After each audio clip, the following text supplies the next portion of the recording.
kind of let anybody who's watching from home to let them know that we don't yet have a quorum, so we're gonna wait a few minutes. Sure. to see if we'll show up. Okay, Thank you. yeah. Do you want me to do that now or wait till Ryan gives me the signal? Okay. Good evening, everyone. Today is September 6, 2022, and we're here at the Town Hall, Woodfin. And this is our Planning and Zoning Committee. We're going to wait a few minutes for some other committee members to arrive, and once they do, we'll get started. Thank you.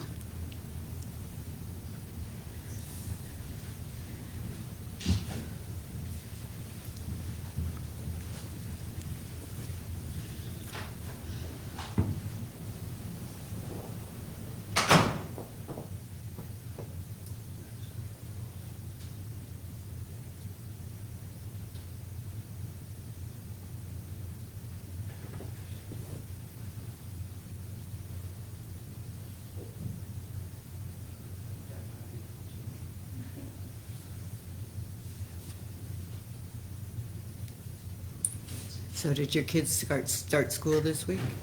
2 weeks ago. Are they enjoying it? Mhm.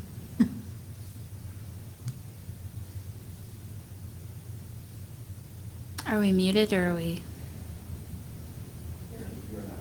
Okay.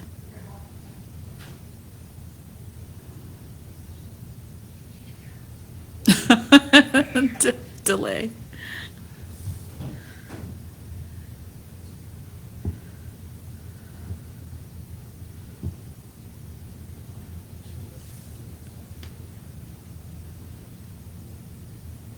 If we don't get a quorum, we can talk about it, Mhm. so we can just not vote on it. Yeah, that's great.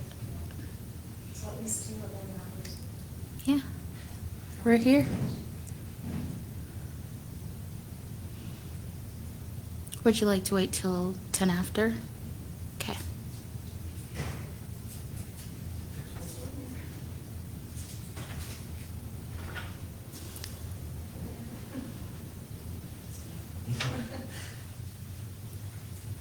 It's time for me to go there for the quorum.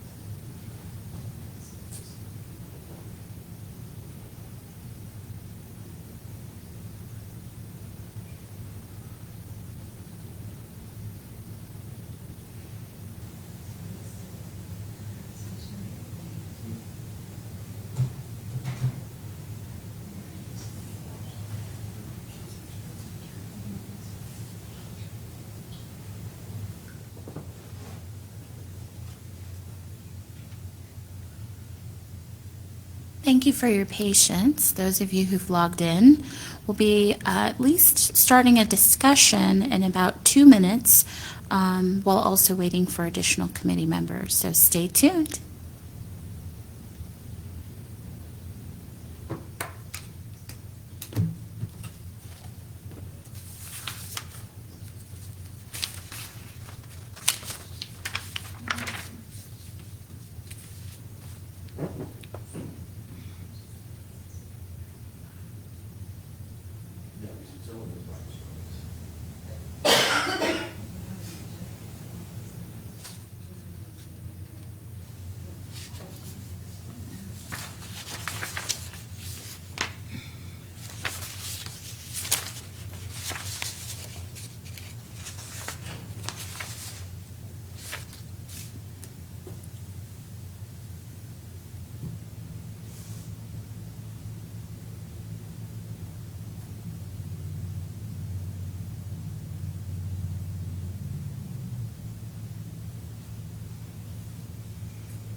All right, well, what we're going to do this evening, by the way, I'm Vice Chair Kimberly Hunter, and this is, Glenda Overbeck? Thank you. And we're also here with town staff. So rather than have anything we're going to vote on because we don't have a quorum, we're going to discuss the new business because there's nothing else to do.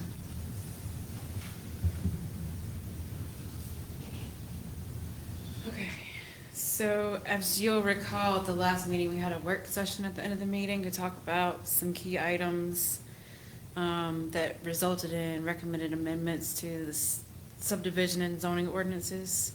So that's what's on the agenda tonight, so I can just cover what staff is recommending be amended in the ordinance based on the conversation. Thank you. So the first set of amendments is to the subdivision ordinance, referencing lots and streets, and I think that's it. So for lots, the current ordinance requires that all subdivision lots abut a public street. And so we've expanded upon that to allow up to 4 residential or commercial lots to be served by a privately maintained easement. We talked about that a little bit last time. Mm-hmm.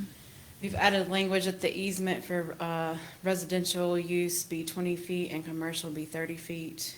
And that if the easement length is greater than 150 feet, that a sufficient turnaround for emergency vehicles be provided. We've also added language regarding flag lots. So we're discouraging and restricting the lots, not totally prohibiting though. So we've added some standards for flag lots. So no flag lot driveway can be located within 20 feet of another driveway. No flag lot can abut another flag lot, and the minimum width, flagpole width is 20 feet, maximum length is 150 feet. And that flagpole footage does not contribute to the minimum lot area standards. Any questions so far, comments? I thought it represented what we talked about last time, and you know, I think it's good. If anybody who wants to do something other than the ordinance always has the option of coming in front of the planning board or adjustment and requesting approval, right? I mean, even... They have the option, but there are certain standards that have to be met for that to be awarded. Okay. So it's not always an automatic thing. No, I would understand it wouldn't be automatic, but I just mean they have that right to do that, and Right. so... No, I think it's a good step in the right direction. Okay, so we talked about street standards last time. So we added language that the right-of-way width for all new streets be 45 feet, which seemed to be what we had discussed in the previous meeting, but we did include the exception for steep slope areas to have a minimum right-of-way of 32 feet. Just to maintain disturbance levels and other reasons for that. We added language regarding extensions of existing roads. So if it's less than 100 feet, then the minimum right of way can be 16 feet.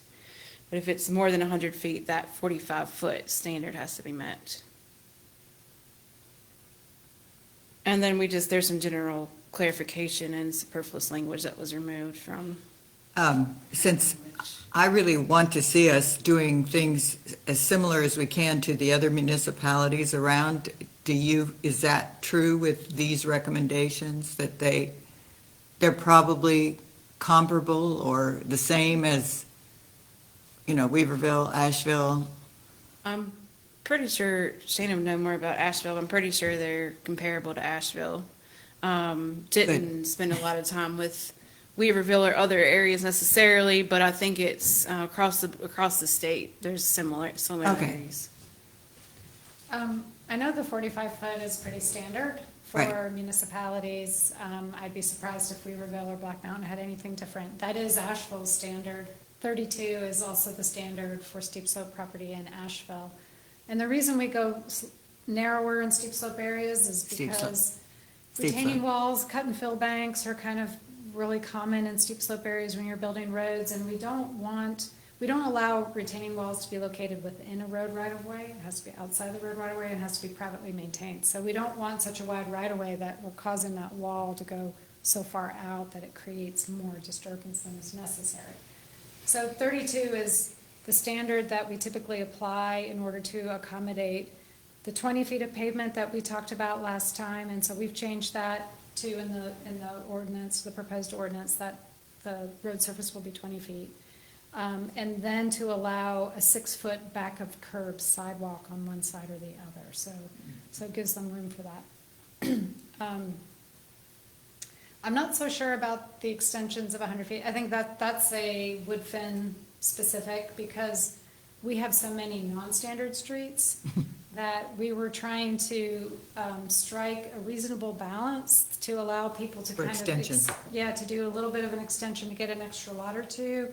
But still have a minimum standard that meets our Powell Bill requirements, while allowing for a taper. So, if your extension ends up being wider than the existing road, we're gonna give you room to taper that to match the existing.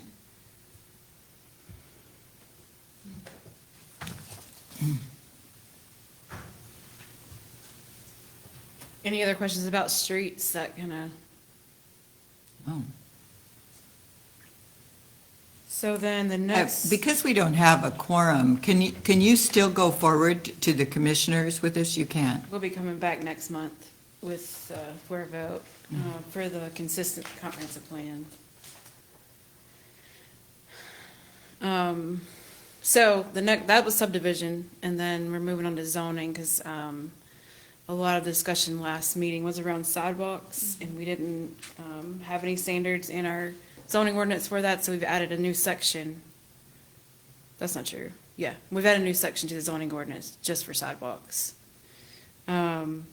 So we're gonna require sidewalks for certain developments, and that's major subdivisions over 20 lots, or new buildings over 300,000 square feet, or more than 20 units, or projects generating over 100 vehicle trips per hour, or 1,000 per day. I have a question. I guess I always feel like my neighborhood is so different than, if a person, takes a piece of land and develops lots, to sell, but isn't going to develop it himself other than to sell the lots, does that fall into any of these categories? It is considered a development, for the purposes, and so does that person have to put the sidewalk in, or does each person building their house have to do it? That person has to put the sidewalk in. I'm sorry. That person has to put the sidewalk in. Okay. So here's the next question. So if there's an established neighborhood, but there are still lots to be sold, do they have to put a sidewalk in when there isn't a sidewalk and the rest? Okay. Because I think there are a lot of places in Woodfin that they just sell lots and. So your first question was about a subdivision. So you'll see that the sidewalks apply, or new sidewalks are going to be required for major subdivisions over 20 lots. Right. So in your example, they would have to be over 20 lots in order to get, so that is development, that is a form of development, and it is going to trigger that sidewalk requirement. Okay, good. But we have an exemption, it's not listed on the screen, but there's an exception that says the extension of existing communities where no sidewalk is existing. So if you're a Reynolds Mountain and there's one little piece that hasn't, one phase that was part of the master plan, but it hadn't been constructed yet, we wouldn't necessarily make you apply sidewalk in this one piece when the rest of the community didn't have it. So. And then it wouldn't apply to a single-family home, so that doesn't meet the threshold. So in your second example, where you have, a few lots remaining and somebody comes in and gets a permit for a single-family home, that's not of a scale that's going to trigger that sidewalk requirement. Okay. So it's not going to be required. And then the last one, the 100 vehicle trips per hour, what we're trying to do there is not exempt small, high traffic generator developments. So if you're on a Weaverville Highway and you're a Bojangles or a Starbucks or things that typically generate a lot of traffic, we're gonna want you to put in a sidewalk, even though you're under 30,000 square feet. So that's what that last bullet is about. Beauty salons. There's some pretty big traffic around some of those newer, yeah, I don't know if they hit that number, but. I don't think so. I'm trying to think of some, I know a lot of the fast food restaurants will trigger. Well, what about though, those strip shopping centers where they really have a lot of businesses and their cars there all the time? Yeah, that's probably not a high traffic generator, to be honest, but Fast food is the main. it could be over 30,000 square feet. Some of those buildings probably are.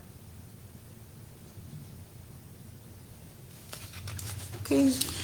Let me ask a question about that, if you don't mind. So when I think about review, are there categories or classifications for projects generating? I know you mentioned fast food places, but I just didn't know if that is part of the equation or calculation, like if there's a category of projects generating, or is it just a case-by-case basis? There are types of projects that do that. It's an industry standard, it's a traffic industry standard, so it's not a reference that or the town commonly works with. It's applied by engineers. So an engineer submitting a development application would have to know what the proposed land use is, and then they would have to go and check that reference to see, what is the average number of trips in a peak hour or per day. And if it's over that in these cases, then it would trigger that sidewalk. Thank you. I know we don't have a lot of people on, but sometimes I like to ask questions just to give broad knowledge to folks, so it doesn't feel or seem arbitrary or exclusionary, that it's actually a standard. And it's hard to know with that language, so thank you for just amplifying that. Sure, it's sure. an outside standard And that's that used. 100 trips in the peak hour and the 1,000 a day, that's a pretty common standard. Thank you.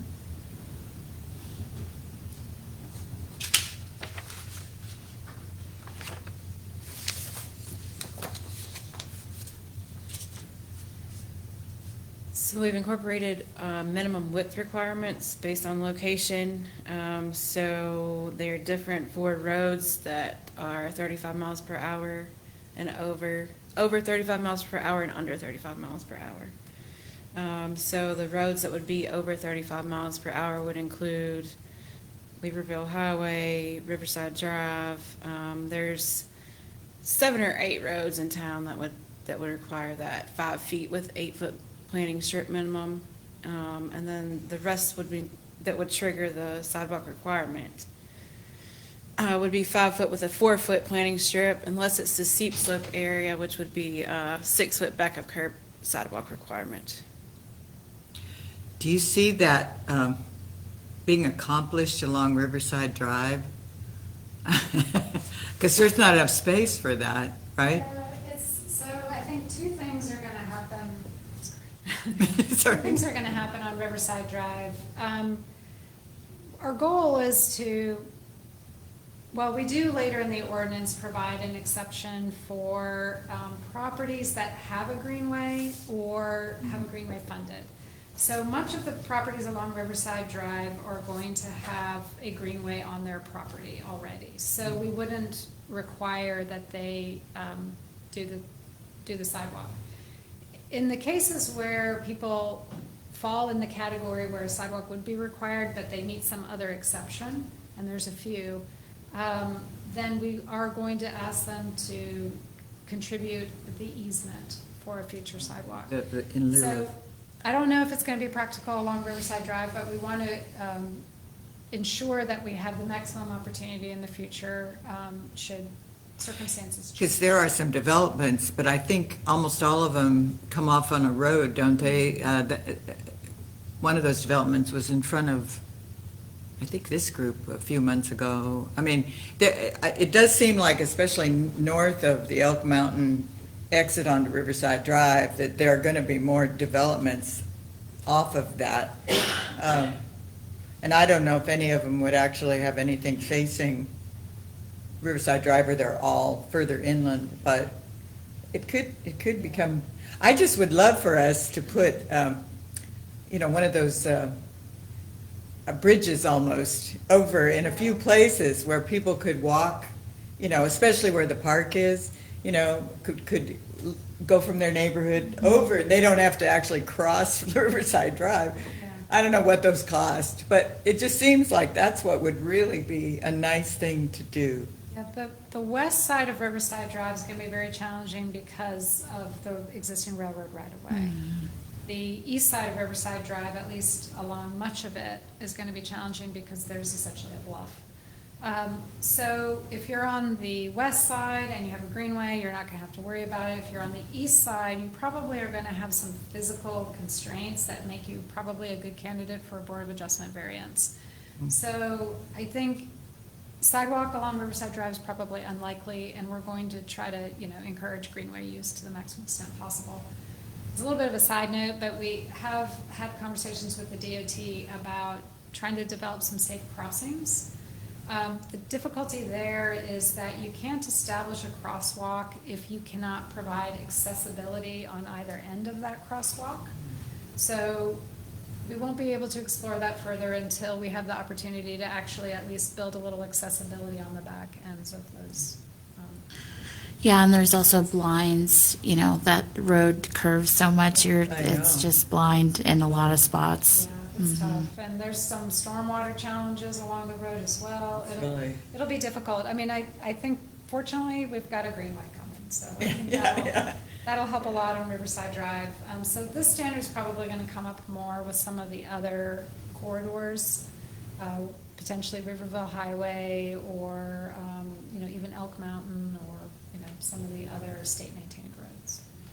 I know we're talking sidewalks, and this goes with it, but it's not exact, so feel free to table. I'm so excited about the Greenway like everybody else is.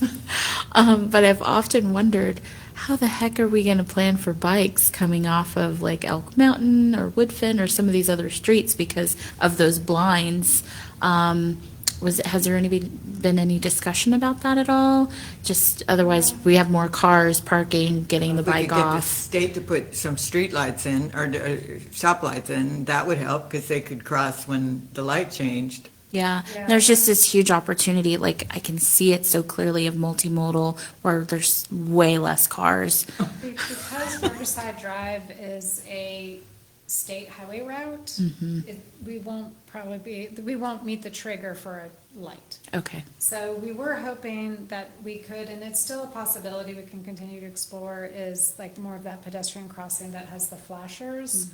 So that might be a more likely possibility. And for bicyclists, they're considered vehicles on the road, so they're gonna follow the same traffic laws that regular motor vehicles do. So they're gonna probably, go across the road on, like at driveways, and enter the parks or the greenway areas that way. Okay. Or some folks recreationally will park in a park and then get on. well, thanks for entertaining my questions.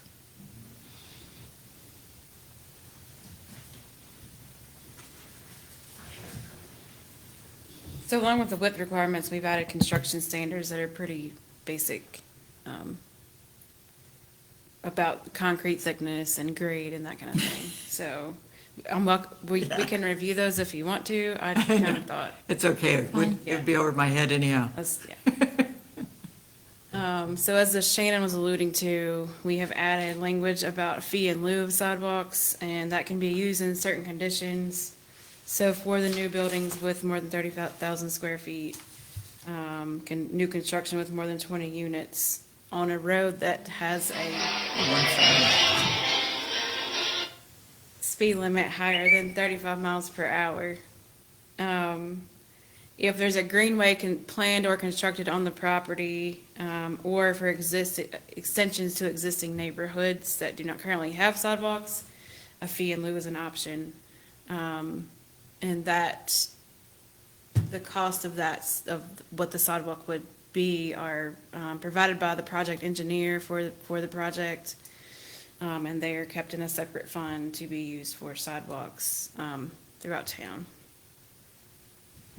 Or, I think I just need to make a clarification on that slide. It says new buildings more than 30,000 square feet, and then the second bullet's new construction with more than 20 units and 35 more. So those two items, new buildings more than 30,000 square feet and new construction with more than 20 units, when located on a road that has a posted speed limit less than 35 miles per hour. So what we're trying to say is if you're on a fast-moving road, you're gonna have to build sidewalk. If Yeah. you're on a slow-moving road, then you have to give us an easement and you can pay a fee in lieu. Which is what you had said in the prior slide, but this, I understand the clarification. Yeah. Yeah, thanks. and then we simply just added maintenance language for responsibility on public versus private. So public right-of-way is maintained by the town, and private property is maintained by a private property owner. So you may not know the answer to this, but besides that sidewalk on Elk Mountain, going down to Riverside Drive, do we have any other sidewalks? I was going to say anywhere. Reynolds Village is the only other Oh, yeah, okay. that I know of. Wow. We got a long ways to go.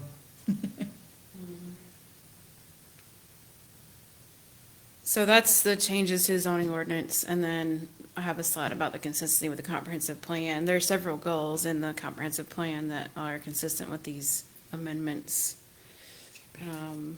which is what you would vote on next meeting. No, I think you guys are taking us in the right direction, and, you're putting in a lot of time reworking all this stuff, so this is good. I think it's great. My question is, idealistically, I know you cannot project this far into the future, just based on, the footprint of Woodfin and the number of sidewalks we have, idealistically, how many decades or years might it take to actually provide a substantial amount of pedestrian pathways? Good question.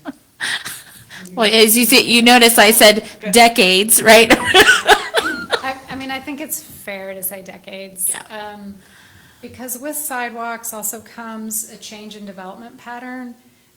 When you look at, say, for example, Weaverville Highway, that is a suburban development pattern. It's vehicularly oriented so that cars coming off the road, can easily park in front of the buildings. And when you put a lot of sidewalk, it's going to interrupt the entrance into those parking areas, so it starts to kind of shift the development pattern.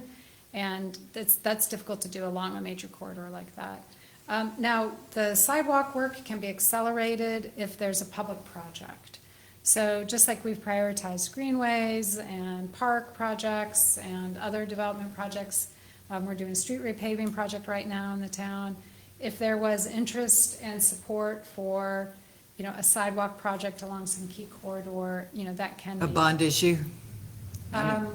Potentially, or, but it's a little trickier. It's a road redevelopment project really, because in some cases, we would be impacting those businesses' parking, so it could even involve, I don't want to say, eminent domain, because we definitely don't want to do that, but we would have to look at what the impacts were. Yeah, and it's like multiple partnerships as well. It's not just a singular, let's go and do this. It takes a while to get the partnerships and the funding aligned, and then the plan of how and when it's all going to happen. Yeah, you have to study the corridor, know exactly what the right-of-way limitations are, what is the stormwater situation. Sometimes you have to relocate power poles, it's a difficult thing to do, but. Is someone analyzing the funds available in the infrastructure bill that was passed?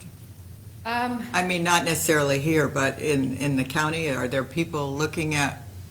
There are people looking at it. Okay. for sure. Yeah, They'll to me, keep this us is an ARPA, this is a whole ARPA thing, because that's where things are going, Okay. is through infrastructure, and we need a lot of it.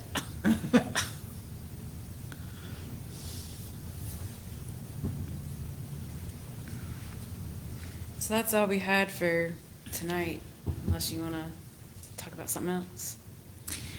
No, this was great. How do you recommend I close the discussion that has no quorum? I mean, I think we can just say we'll pick this back up next month at the next regular meeting, which is October. Well, it's the first Tuesday, First Tuesday in October. 6 PM.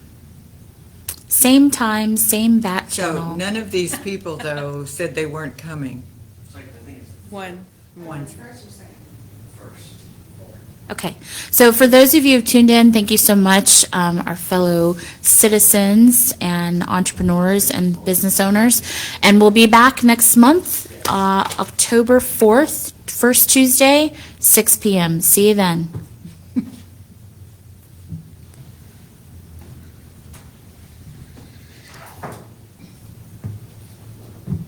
Thanks, that was great. You guys work quickly. Yeah, well, we did some of the work. Mm-hmm.